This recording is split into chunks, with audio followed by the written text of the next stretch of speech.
Hi everyone, welcome. Today we're talking about leopard gecko care, specifically heating and lighting.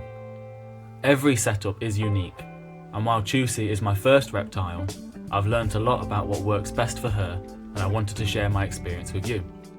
In the video, I'm going to try and cover the equipment that you may need, the benefits of accurate temperature monitoring, and understanding that your gecko's individual needs are really important to be met. It's also really important to remember that there's a lot of information online, and it's definitely worth doing your own personal research so that you can tailor your setup for your specific animal. It can be really difficult to prioritise safety and research while also trying to have fun with caring for these animals, because at the end of the day that's why people want to look after animals, is to have fun. And the aim goal is to make sure that our geckos, or whatever reptile that you may be looking after, thrives. And like I said at the beginning, Chusey is currently the only reptile that I care for, and her current Viv isn't the first setup that she's had. And due to its size, it offers some unique heating challenges. Before we move on to the specific setup that I have with the heating equipment, some basic information that you'll need for heating.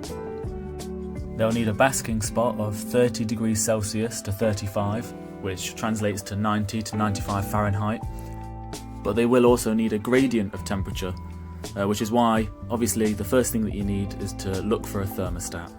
So the equipment that you will need is a heat source, whether that be a heat bulb or heat mat, a thermometer, a digital temperature reader or temperature gun so that you can ensure accurate readings.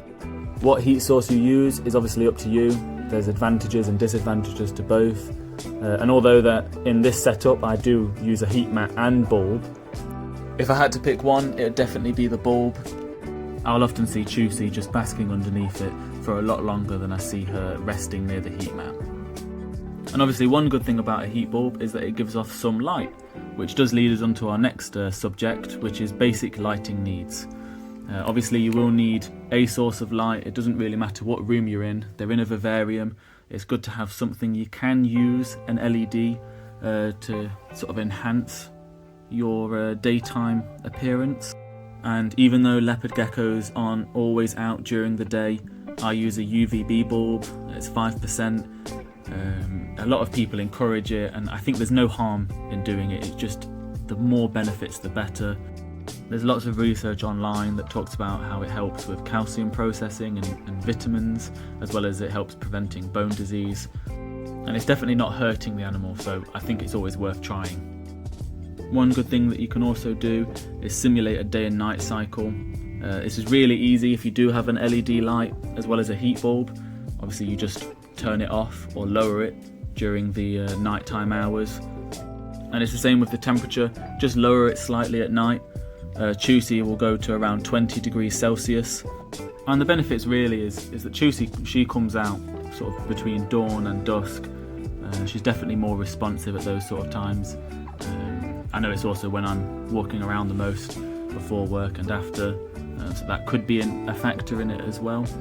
And obviously in the wild, this is what's going to happen. The day is going to rise, the temperature is going to rise, and as it gets later on into the evening, the temperature drops, the sun goes down, and it's dark.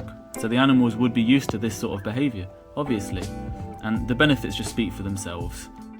Good heat management gets you images like this, where they're just flat out sunbathing. They have a bit of a pancake belly as it spreads out, and they're just absorbing as much heat as possible, and they've just got no care to the world. It's just fantastic, and it really does just make it worth doing.